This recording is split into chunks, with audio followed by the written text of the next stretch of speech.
Italian প্রবাসী ভাই বোনেরা আপনারা সকলে কেমন আছেন? আশা করি আপনারা সকলেই অনেক অনেক ভালো আছেন। আপনাদের সকলের দোয়া এবং ভালোবাসায় আমি অনেক ভালো আছি। তো আপনারা যারা নতুন ইতালিতে এসেছেন বা পরবর্তীতে আসবেন, তাদের সকলের জন্য ভাষা শেখার জন্য আমাদের আজকের ভিডিওটি। আপনারা সকলে একটু মনোযোগ সহকারে আজকের সম্পূর্ণ ভিডিওটি দেখবেন এবং ভিডিওটি দেখে যদি ভালো লাগে তাহলে অবশ্যই লাইক করবেন, কমেন্ট করবেন অ্যান্ড বন্ধুবান্ধবদের কাছে শেয়ার করে দিবেন। চ্যানেলটিতে যারা একদম নতুন তারা সকলে সাবস্ক্রাইব করে রাখবেন। তো আর বেশি কথা বলবো না, চলুন আমাদের আজকের ভিডিওটি শুরু করা যাক। শুরু থেকে আমরা শব্দ শেখাবো আজকে। প্রথম শব্দটি আছে তালা। তালা বা লক যেটাকে বলে থাকি, এটাকে আমরা ইতালিয়ান ভাষাতে বলবো সেররাতুরা। সেররাতুরা মানে হচ্ছে তালা। আমরা বাংলাতে বলি তালা, আর ইতালিয়ান ভাষাতে এটাকে বলা হয় সেররাতুরা। পরবর্তী শব্দটি রয়েছে চাবি। চাবি মানে ওই তালাটাকে যে খোলে চাবি দিয়ে, এই চাবিকে ইতালিয়ান ভাষাতে বলা হয় তাস্তো। তাস্তো মানে হচ্ছে চাবি। এর পরবর্তী শব্দটি আছে লাঠি।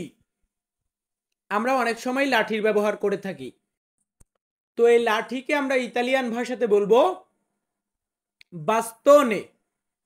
বাস্তোনে মানে হচ্ছে লাঠি। এর পরবর্তীতে আরেকটি শব্দ আছে, সেটা হচ্ছে কাঠ।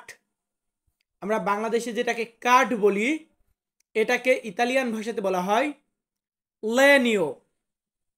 লেনিও মানে হচ্ছে কাঠ। এবং কাঠটা আসে কি থেকে? গাছ থেকে। অবশ্যই আমরা গাছকে কেটে তারপর কাঠ তৈরি করি। এই গাছকে আমরা ইতালিয়ান ভাষাতে বলবো আলবেরো। আলবেরো মানে হচ্ছে গাছ, আর লেনিও মানে হচ্ছে কাঠ।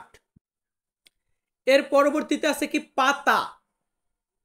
গাছ, পাতা, এই পাতাকে আমরা বলবো ফলিয়া।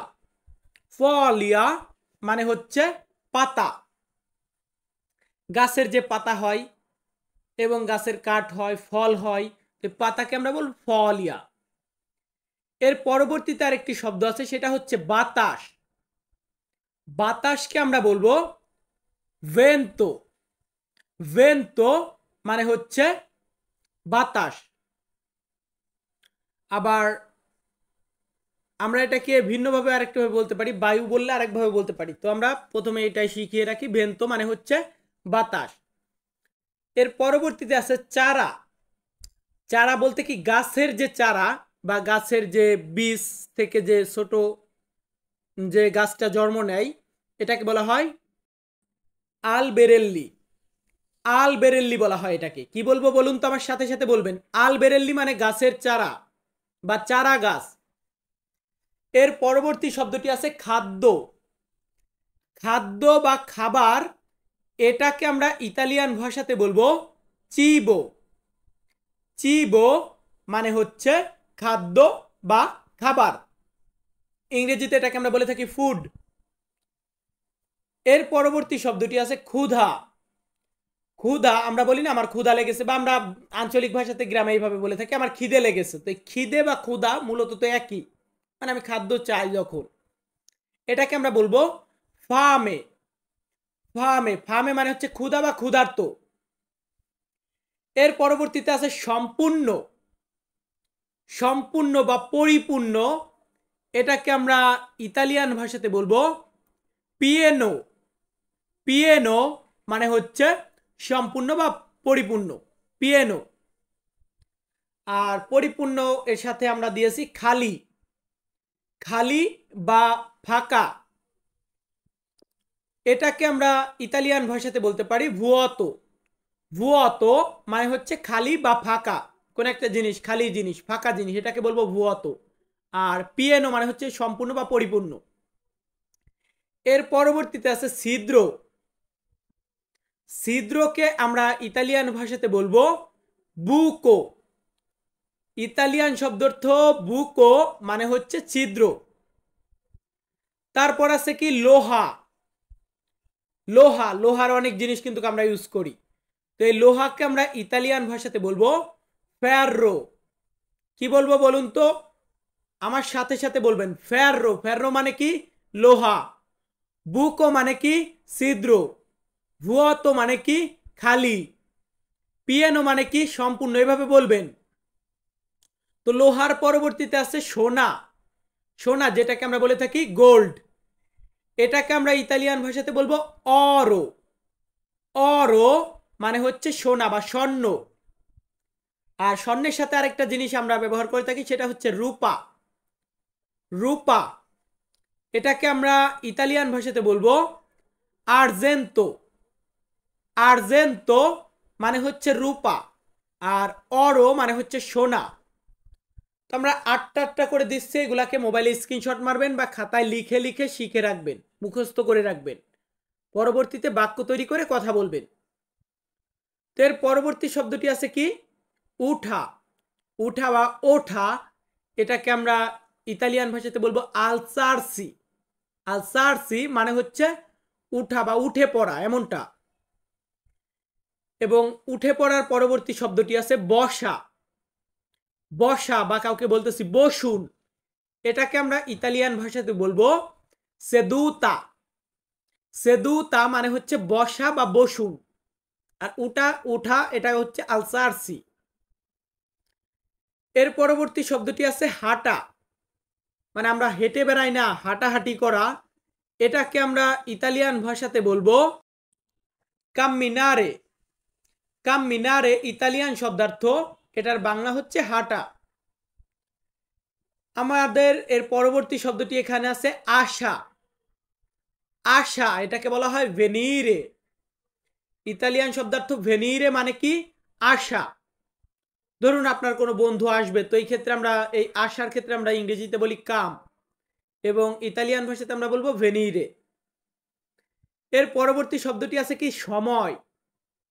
সময় বা ইংরেজিতে আমরা বলি টাইম, এটাকে আমরা ইতালিয়ান ভাষাতে বলবো টেম্পো। টেম্পো মানে হচ্ছে সময়। এখন যে শব্দটি আছে এটাই হচ্ছে এখন। মানে আমরা অনেক সময় এই যে আমি কথায় কথায় বলতেছি না, এখন আমাদের যে শব্দটি আছে, তো এখন বলতে গেলে আমরা ইতালিয়ান ভাষাতে বলবো আদেসো। আদেসো মানে হচ্ছে এখন, আবার ওরা মানেও এখন। মানে এখন এটার মানে হচ্ছে দুইটা, ওরাও বলতে পারেন, আদেসো বলতে পারেন। এবং পরবর্তী শব্দটি আছে এখানে। আমরা যদি এখানে বলতে যাই, আমরা বলি না এখানে আসি, এখানে তুমি কেন, এখানে দোকান। তো এখানে বলতে গেলে আমরা বলবো কুই। কুই মানে হচ্ছে এখানে। এর পরবর্তী শব্দটি আছে ভিতরে। কোনো একটা জিনিস ভিতরে বা কোনো কিছুর ভিতরে বলতে গেলে আমরা ইতালিয়ান ভাষাতে বলবো দেন্ত্রো। দেন্ত্রো মানে হচ্ছে ভিতরে। সো ভাই, আপনাদের সকলের কাছে একটি রিকোয়েস্ট, আমার ভিডিওগুলোতে যদি কোনো কিছু ভুল পান বা কোনো কিছু জানার থাকে আমার কাছে, অবশ্যই কমেন্ট বক্সে জানাবেন। আর ভিডিওগুলো কেমন লাগে অবশ্যই কমেন্ট করবেন। এবং আমরা এখন কি করব, আমরা পরবর্তীতে 3টা বাক্য শেখাবো। বেশ কয়েকটা তো শব্দ শিখলেন, এখন 3টা বাক্য শিখুন, তারপর ভিডিওটা শেষ করে দেই। তো এখন ধরুন আমি কথায় কথায় বলি না যে গাড়ি আসার সময় হয়ে গেছে। গাড়ি আসার সময় হয়ে গেছে, এটা যদি আমরা ইতালিয়ান ভাষাতে বলতে যাই, আমাদেরকে এইভাবে বলতে হবে এ ওরা কে arrivi la macchina। আমরা কি বলবো, এ ওরা কে arrivi la macchina, মানে হচ্ছে গাড়ি আসার সময় হয়ে গেছে। এখন অনেকে বলবেন ভাই সময় এখানে আছে বাক্যর ভিতরে, কিন্তু টেম্পো তো নাই ভাই, সব ক্ষেত্রে সবটা ইউজ হয় না। আমরা এখানে ব্যবহার করব এ ওরা কে arrivi la macchina, মানে গাড়ি আসার সময় হয়ে গেছে। তো আমি এর পরবর্তী বাক্যতে কাউকে বলতেছি এখন আপনি ভিতরে আসুন, বা এখন তুমি ভিতরে আসো।